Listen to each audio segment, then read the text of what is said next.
ಎಲ್ರಿಗೂ ನಮಸ್ಕಾರ. ಈ ವಿಡಿಯೋದಲ್ಲಿ ನಾನು ನಿಮ್ಗೆ ಏನ್ ತಿಳಿಸ್ಕೊಡ್ತೀನಿ ಅಂದ್ರೆ, ಯುವ ನಿಧಿ ಯೋಜನೆಯ ಡಿಸೆಂಬರ್ ತಿಂಗಳ ಸೆಲ್ಫ್ ಡಿಕ್ಲರೇಷನ್ ಹೇಗೆ ಸಬ್ಮಿಟ್ ಮಾಡೋದು ಅಂತ ತಿಳಿಸ್ಕೊಡ್ತೀನಿ. ವಿಡಿಯೋನ ಕೊನೆವರೆಗೂ ನೋಡಿ. ಗೂಗಲ್ ಅಥವಾ ಕ್ರೋಮ್‌ನ ಓಪನ್ ಮಾಡ್ಕೊಬೇಕು. ಓಪನ್ ಮಾಡ್ಕೊಂಡು ಇಲ್ಲಿ ಸರ್ಚ್ ಬಾರ್‌ನಲ್ಲಿ ಸೇವಾ ಸಿಂಧು ಡಾಟ್ ಜಿಎಸ್ ಅಂತ ಸರ್ಚ್ ಮಾಡ್ಕೊಬೇಕು. ಇಲ್ಲಿ ಸೇವಾ ಸಿಂಧು ಅಂತ ಫಸ್ಟ್‌ನೇ ವೆಬ್ಸೈಟ್ ಇರುತ್ತೆ. ಈ ವೆಬ್ಸೈಟ್ ಮೇಲೆ ಕ್ಲಿಕ್ ಮಾಡ್ಕೊಬೇಕು.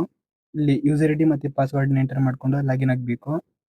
ಯೂಸರ್ ಐಡಿ ಮತ್ತೆ ಪಾಸ್ವರ್ಡ್‌ನ ಎಂಟರ್ ಮಾಡ್ಕೊಂಡು ಇಲ್ಲಿ ಒಂದು ಕ್ಯಾಪ್ಚಾ ಕೊಟ್ಟಿರ್ತಾರೆ. ಆ ಕ್ಯಾಪ್ಚಾನ ಎಂಟರ್ ಮಾಡ್ಕೊಬೇಕು. ಕ್ಯಾಪ್ಚಾನ ಎಂಟರ್ ಮಾಡ್ಕೊಂಡು ಇಲ್ಲಿ ಕೆಳಗಡೆ ಸಬ್ಮಿಟ್ ಅಂತ ಆಪ್ಷನ್ ಇರುತ್ತೆ. ಈ ಆಪ್ಷನ್ ಮೇಲೆ ಕ್ಲಿಕ್ ಮಾಡ್ಕೊಬೇಕು. ನೆಕ್ಸ್ಟ್ ಈ ರೀತಿ ಬರುತ್ತೆ ಇಲ್ಲಿ. ಇದು ಸೇವಾ ಸಿಂಧು ಡ್ಯಾಶ್‌ಬೋರ್ಡ್ ಪೇಜು. ಇಲ್ಲಿ ಲೆಫ್ಟ್ ಸೈಡಲ್ಲಿ 3 ಲೈನ್ ಇರುತ್ತೆ. ಆ ಆಪ್ಷನ್ ಮೇಲೆ ಕ್ಲಿಕ್ ಮಾಡ್ಕೊಬೇಕು. ಅಪ್ಲೈ ಫಾರ್ ಸರ್ವಿಸ್ ಅಂತ ಆಪ್ಷನ್ ಇರುತ್ತೆ. ಈ ಆಪ್ಷನ್ ಮೇಲೆ ಕ್ಲಿಕ್ ಮಾಡ್ಕೊಬೇಕು. ನೆಕ್ಸ್ಟ್ ಇಲ್ಲಿ ವ್ಯೂ ಆಲ್ ಅವೈಲೇಬಲ್ ಸರ್ವಿಸ್ ಅಂತ ಆಪ್ಷನ್ ಇರುತ್ತೆ. ಈ ಆಪ್ಷನ್ ಮೇಲೆ ಕ್ಲಿಕ್ ಮಾಡ್ಕೊಬೇಕು. ನೆಕ್ಸ್ಟ್ ಈ ರೀತಿ ಬರುತ್ತೆ ಇಲ್ಲಿ. ಸರ್ಚ್ ಅಂತ ಆಪ್ಷನ್ ಇರುತ್ತೆ. ಇಲ್ಲಿ ಯುವನಿಧಿ ಅಂತ ಸರ್ಚ್ ಮಾಡ್ಕೊಬೇಕು. ಸರ್ಚ್ ಮಾಡ್ಕೊಂಡಾಗ ಇಲ್ಲಿ ಸೆಲ್ಫ್ ಡಿಕ್ಲರೇಷನ್ ಅಂತ ಆಪ್ಷನ್ ಇರುತ್ತೆ. ಈ ಆಪ್ಷನ್ ಮೇಲೆ ಕ್ಲಿಕ್ ಮಾಡ್ಕೊಬೇಕು. ಕ್ಲಿಕ್ ಮಾಡ್ಕೊಂಡಾಗ ನೆಕ್ಸ್ಟ್ ಈ ರೀತಿ ಬರುತ್ತೆ. ಇಲ್ಲಿ ಆಧಾರ್ ದೃಢೀಕರಣ ಅಂತ ಆಪ್ಷನ್ ಇರುತ್ತೆ. ಈ ಆಪ್ಷನ್ ಮೇಲೆ ಕ್ಲಿಕ್ ಮಾಡ್ಕೊಬೇಕು. ಕ್ಲಿಕ್ ಮಾಡ್ಕೊಂಡಾಗ ನೆಕ್ಸ್ಟ್ ಈ ರೀತಿ ಬರುತ್ತೆ. ಇಲ್ಲಿ ಯಾವ ಯೋಜನೆ ಮತ್ತೆ ಫಲಾನುಭವಿ ಸಂಖ್ಯೆ ಅಂತ ಇರುತ್ತೆ ಅದನ್ನ ನೋಡ್ಕೊಬಹುದು. ನೆಕ್ಸ್ಟ್ ಇಲ್ಲಿ ಆಧಾರ್ ಸಂಖ್ಯೆ ಅಂತ ಇರುತ್ತೆ. ಅಲ್ಲಿ ಆಧಾರ್ ಕಾರ್ಡ್ ನಂಬರ್‌ನ ಎಂಟರ್ ಮಾಡ್ಕೊಬೇಕು. ಆಧಾರ್ ಕಾರ್ಡ್ ನಂಬರ್‌ನ ಎಂಟರ್ ಮಾಡ್ಕೊಂಡಾದ್ಮೇಲೆ ನೆಕ್ಸ್ಟ್ ಇಲ್ಲಿ ಒಂದು ಬಾಕ್ಸ್ ಇರುತ್ತೆ. ಅದನ್ನ ಟಿಕ್ ಮಾಡ್ಕೊಬೇಕು ಈ ರೀತಿ ಇಲ್ಲಿ. ನೆಕ್ಸ್ಟ್ ಇಲ್ಲಿ ಕೆಳಗಡೆ ಒ-ಟಿ-ಪಿ ಅಂತ ಆಪ್ಷನ್ ಇರುತ್ತೆ. ಈ ಆಪ್ಷನ್‌ನ ಸೆಲೆಕ್ಟ್ ಮಾಡ್ಕೊಬೇಕು.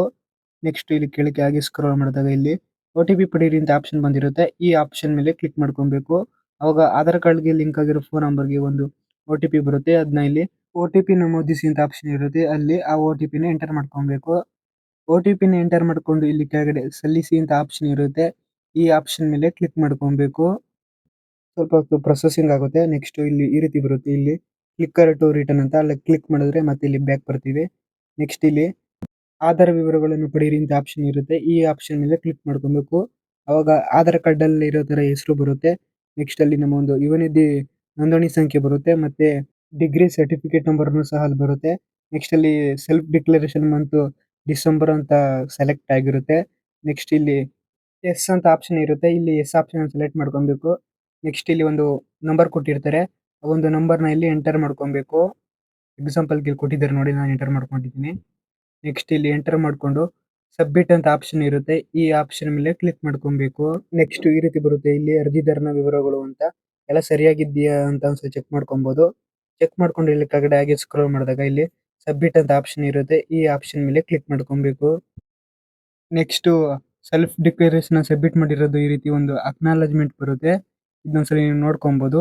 ಇದನ್ನ ಫೋನ್‌ಗೆ ಸೇವ್ ಮಾಡ್ಕೊಬೇಕು ಅಂದ್ರೆ ಇಲ್ಲಿ ಕೆಳಗೆ ಹಾಗೆ ಸ್ವೈಪ್ ಮಾಡಿದಾಗ ಇಲ್ಲಿ ಎಕ್ಸ್‌ಪೋರ್ಟ್ ಟು ಪಿಡಿಎಫ್ ಅಂತ ಆಪ್ಷನ್ ಇರುತ್ತೆ. ಈ ಆಪ್ಷನ್ ಮೇಲೆ ಕ್ಲಿಕ್ ಮಾಡ್ಕೊಂಡ್ರೆ ಪಿಡಿಎಫ್ ಫಾರ್ಮ್ಯಾಟ್ ಅಲ್ಲಿ ನಮ್ಮ ಫೋನ್‌ಗೆ ಸೇವ್ ಆಗುತ್ತೆ.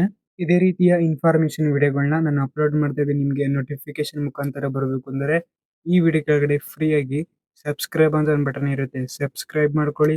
ಸಬ್ಸ್ಕ್ರೈಬ್ ಮಾಡ್ಕೊಂಡು ಪಕ್ಕದಲ್ಲಿರೋ ಬೆಲ್ ಐಕಾನ್ ಮೇಲೆ ಕ್ಲಿಕ್ ಮಾಡಿ ಆಲ್ ಅಂತ ಸೆಲೆಕ್ಟ್ ಮಾಡಿ. ವಿಡಿಯೋ ಇಷ್ಟ ಆಯ್ತು ಅಂದ್ರೆ ಒಂದು ಲೈಕ್ ಮಾಡಿ. ಹಾಗೆ ನಿಮ್ಮ ಫ್ರೆಂಡ್ಸ್ ಅಂಡ್ ಫ್ಯಾಮಿಲಿಗೂ ಶೇರ್ ಮಾಡಿ.